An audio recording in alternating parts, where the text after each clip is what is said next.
Hello my dear, are के simple classes में आपका वेलकम।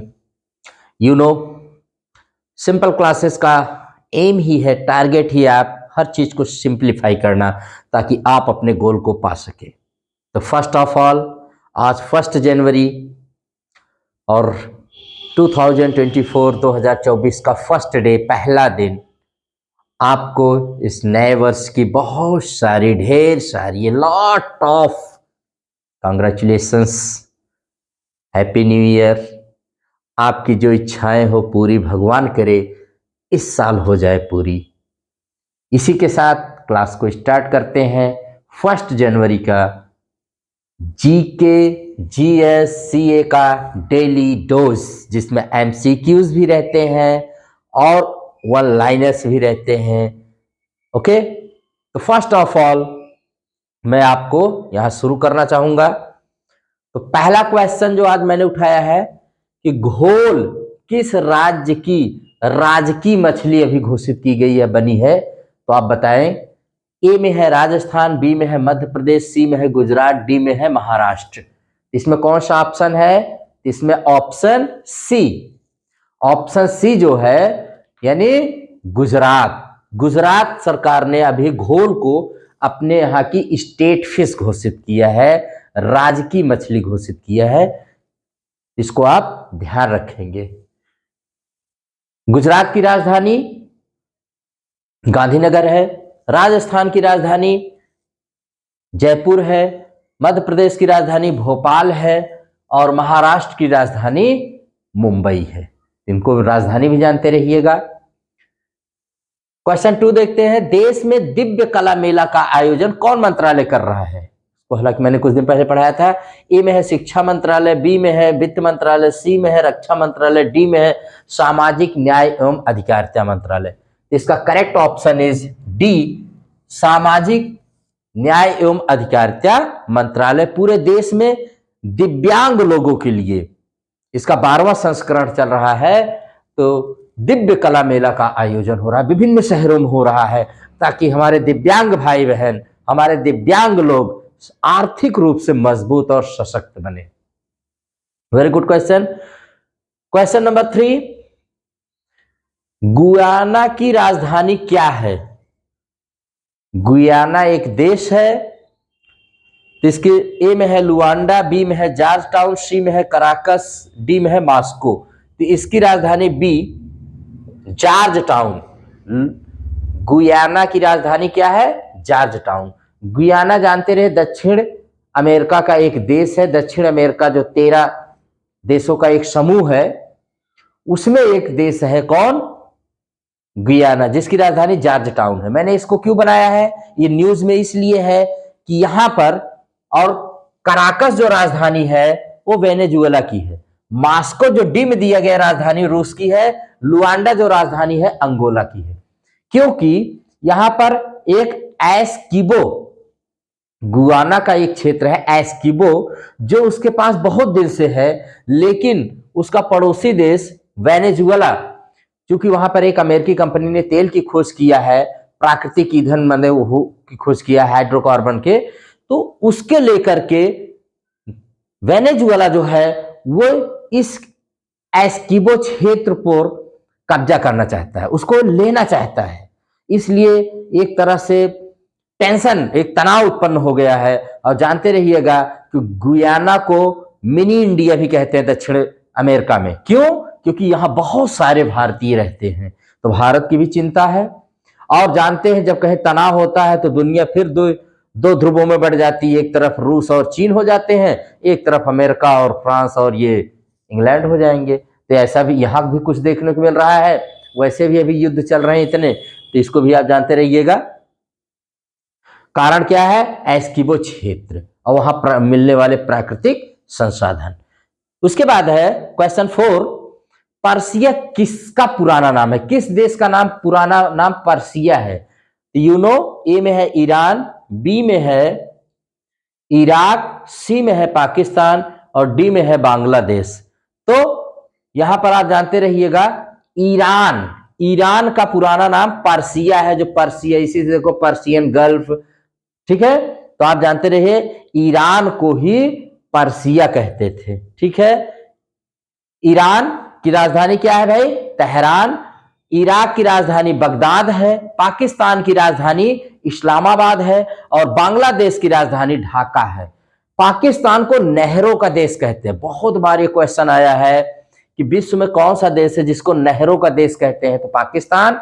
और बांग्लादेश को नदियों का देश कहते हैं। Bangladesh is known as a country of rivers. Pakistan is known as a country of canals. Understand? And last question today है, मोसाद किस देश की गुप्तचर एजेंसी है? Secret agency. जानते हैं ना गुप्तचर कितने इंपॉर्टेंट होते हैं किसी देश के लिए, तो किस देश की है? ए में है इजराइल, बी में है जापान, सी में है ईरान, डी में है इराक। तो आप जानते रहिए इसका सही ऑप्शन है इजराइल। इसी इजराइल के मोसाद की वजह से देखिए 7 अक्टूबर को माने वहां पर जो इसी कहते हैं थोड़ी सी चूक हुई से दुनिया की सबसे टॉप क्लास की सीक्रेट एजेंसी है मोसाद, लेकिन थोड़ी सी चूक से 7 अक्टूबर को तो हमास ने अटैक कर दिया इजराइल पे, बहुत सारे लोगों को मार दिया। तब से इजराइल और हमास में युद्ध भी चल रहा है, अभी भी चल ही रहा है। तो जानते रहिएगा कि मोसाद जो है ये बहुत तेज गुप्तचर एजेंसी है और किस देश की है? इजराइल की। कुछ और देशों की बता दे रहे हैं जिसमें नाम लिखा है जापान, तो जापान की गुप्तचर एजेंसी का नाम है नाइचो। ईरान की सावाक, इराक की अल मुखबरात और इजराइल की तो मैंने मोसाद बता ही दिया है। तुर्की की गुप्तचर एजेंसी है मुखबरात। याद रखिएगा, इराक की है अल मुखबरात और तुर्की की है मुखबरात। रूस की केजीबी या जीआरयू, केजीबी या जीआरयू। पाकिस्तान की आईएसआई जिसका फुल फॉर्म होता है इंटर सर्विसेज इंटेलिजेंस। भारत की 2 गुप्त एजेंसी हैं, कौन कौन सी गुप्तचर एजेंसी है? रा एंड आईबी। रा का फुल फॉर्म होता है रिसर्च एंड एनालिसिस विंग और आईबी का होता है इंटेलिजेंस ब्यूरो।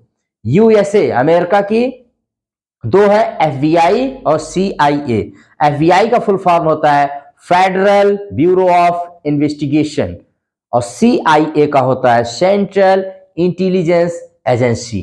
तो माय डियर, आज ये हमारे जो है एमसीक्यू बेस्ड रहे हैं। अब हम आपको करंट अफेयर्स में ले चलते हैं, कुछ खास बातें जो आपको एकदम बनाती हैं अप टू डेट और करंट अफेयर्स का किंग।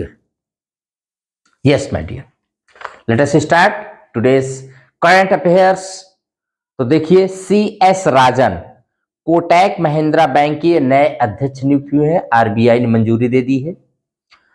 S सुंदर कृष्णन ये LIC के नए चीफ रिस्क ऑफिसर CRO नियुक्त हुए हैं और LIC का जो मुख्यालय है वो कहाँ है? मुंबई। जानते रहिएगा। कार्बी युवा महोत्सव, यह असम के कार्बी आंगलोंग जिले के तारालांगसो दीपू में हर वर्ष मनाया जाने वाला त्योहार है कार्बी युवा महोत्सव। और 2024 में जो मनाया जा रहा है वो 12 से 19 जनवरी 2024 के बीच मनाया जाएगा। इस बार यह अपनी स्वर्ण जयंती समारोह मना रहा है जिसमें हमारे देश की राष्ट्रपति भाग लेंगी। तो जानते रहिए, इसमें असम व अन्य हिस्सों से हजारों कार्बी युवा भाग लेते हैं। तो परीक्षा में कार्बी उत्सव कहाँ मनाया जाता है? तो असम में चले जाइएगा। ठीक है, हाँ, यस। दीपिका पादुकोण, ये जो मशहूर अभिनेत्री हैं, ये चीनी फोन निर्माता कंपनी टेक्नो की ब्रांड एम्बेसडर बनी है। इसकी स्थापना टेक्नो कंपनी की 2006 में हुई है और 70 से अधिक देशों में इसका व्यवसाय है। विराट कोहली विश्व टेस्ट चैंपियनशिप में सर्वाधिक रन बनाने वाले ये खिलाड़ी बन गए हैं, विराट कोहली। राहुल रसगोत्रा आईटीबीपी मतलब जो भारत और चीन की सीमा पर हमारी पैरामिलिट्री फोर्स लगी है उसको आईटीबीपी कहते हैं। भारत तिब्बत सीमा पुलिस की ये प्रमुख नियुक्ति हुई है। जबकि नीना सिंह पहली महिला आईपीएस अधिकारी हैं जो CISF central industrial security force की चीफ बनी है और जो 31 जुलाई 2024 तक अपने पद पर रहेंगी। कौन? नीना सिंह। अनीस दयाल सिंह, ये CRPF जो सबसे बड़ा भारत का पैरामिलिट्री फोर्स है, केंद्रीय रिजर्व पुलिस बल के ये महानिदेशक नियुक्त हुए हैं अनीस दयाल सिंह। अरविंद पनगढ़िया, नीति आयोग के पूर्व उपाध्यक्ष, कोलंबिया यूनिवर्सिटी में अर्थशास्त्र के प्रोफेसर। भारत सरकार ने इनकी अध्यक्षता में 16वें वित्त आयोग का गठन किया है। बहुत इंपॉर्टेंट है माय डियर स्टूडेंट, 16वें वित्त आयोग। वित्त आयोग का वर्णन हमारे यहां संविधान के अनुच्छेद 280 में इसकी बात की गई है। वित्त आयोग का काम है कि राज्य और केंद्र और राज्य सरकारों के बीच में धन का कैसे बंटवारा किया जाए, वित्त का वितरण कैसे किया जाए, ये इसका सबसे मुख्य कार्य होता है। सुपर इंपॉर्टेंट ये क्वेश्चन है। अरविंद पनगढ़िया, इनको जानते रहिएगा। और रंजन पांडे वित्त आयोग के नए सेक्रेटरी नियुक्त हुए हैं। भाषणी, भाषणी क्या है? AI से युक्त संवाद टूल है। इसका पहली बार प्रयोग जो किया गया, अभी मोदी जी ने जब बनारस में काशी तमिल संगमम के 2.0 यानी दूसरे संस्करण का उद्घाटन किया, तो जब वो भाषणी पर माने वो भाषण दे रहे थे, तो भाषणी ऐप से जो तमिलनाडु से लोग आए थे, रियल टाइम में वो बोल रहे थे हिंदी में, लेकिन वो तमिल में उसको सुन रहे थे। सोचिए कि क्रांतिकारी परिवर्तन आया है। तो भाषणी ऐप जानते रहिएगा, एक संवाद टूल है, AI से युक्त, आर्टिफिशियल इंटेलिजेंस से युक्त है। अब इससे क्या होगा, जैसे मैं हिंदी में पढ़ा रहा हूं, मेरी ये भाषा अगर AI भाषणी ऐप पर कोई देखना चाहे या इसका प्रयोग से किसी भी भाषा में इसको ट्रांसलेट कर सकता है। ये जानते रहिए, वेरी वेरी इंपॉर्टेंट है। भाषणी ऐप आ सकता है एग्जाम में, क्या है। इसका सबसे पहला प्रयोग कब हुआ? तो मोदी जी के भाषण में काशी तमिल संगमम के दूसरे संस्करण में, अभी 2023 में हुआ। ठीक है। ऑकलैंड न्यूजीलैंड का शहर है, जहां भी भारत सरकार ने महावाणिज्य दूतावास खोलने की मंजूरी दी।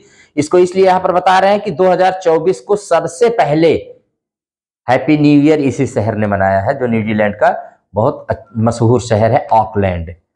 ठीक है।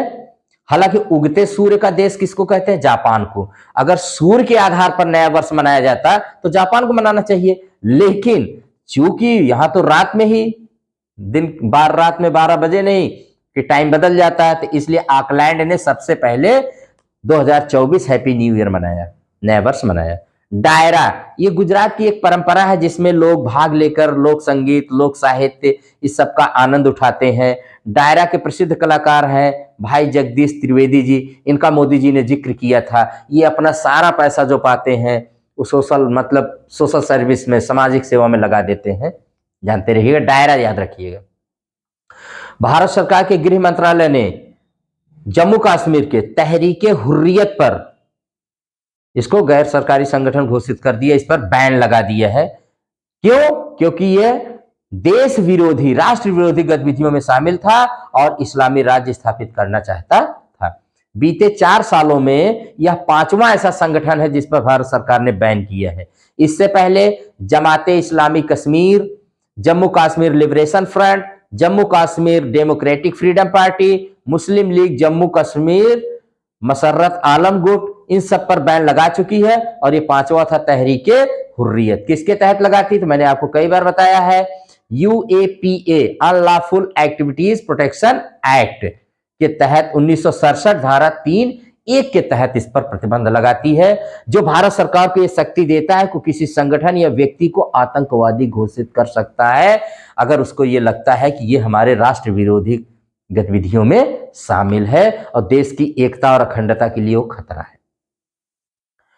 उसके बाद इसरो ने आज 1 जनवरी 2024 को भाई PSLV C58 से एक्सपोसैट का किया लॉन्च, और जिससे वो ब्लैक होल्स व सुपरनोवा का अध्ययन करेगा, यानी ब्रह्मांड के पूरा अध्ययन करेगा और ब्रह्मांड के रहस्यों को जानने की कोशिश करेगा।